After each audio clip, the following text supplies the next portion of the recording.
Taplo ka. Eh mga lods, maglagay tayo dito mga lods. Manghuli tayo ngayon ng alimango mga lods. 3 piraso yung ano natin mga lods, oh, yung trap. Ang gagawin natin dito, lagay natin to kasi mamayang ano 10 PM yung tubig, yung high tide. Kinabukasan natin mahuli mga lods. So tingnan nyo, wala pa yung ano tubig mga lods. Ganito paglagay mga lods. Ito yung lagayan natin. Mulubong ng imong sapatos na Deb. Tingnan yung mga lods, papakita ko sa inyo mga lods.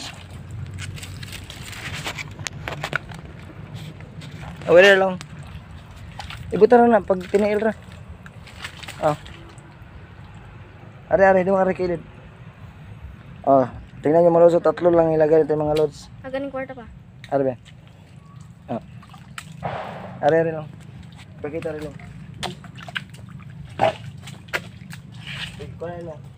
Ito yung gagamitin ng mga lods para gano'n niya. Ganito lang yan mga lods, oh. Ganyan mga lods. Ganyan lang mga lods. Tapos dapat ganun mga lods para mahigpit yung ano, hindi siya ano na limango mga lods.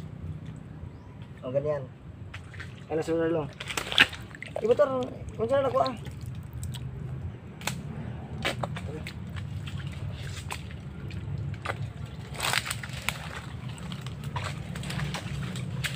Ganon yung gawin natin doon mga lods.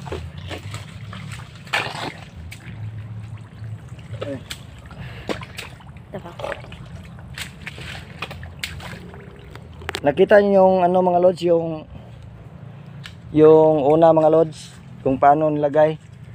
So yung isa doon tinilagay, ganon din ang gagawin natin mga lods. Ano yung kanilong? Oh, videohan ng god to. Tandaan niyo mga lods, 3 yung lagay lang natin mga lods ha.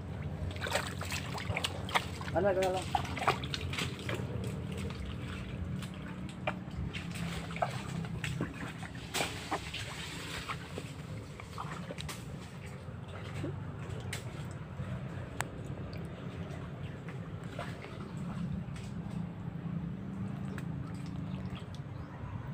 Parehas pa rin ang pagkakalagay ng mga loads.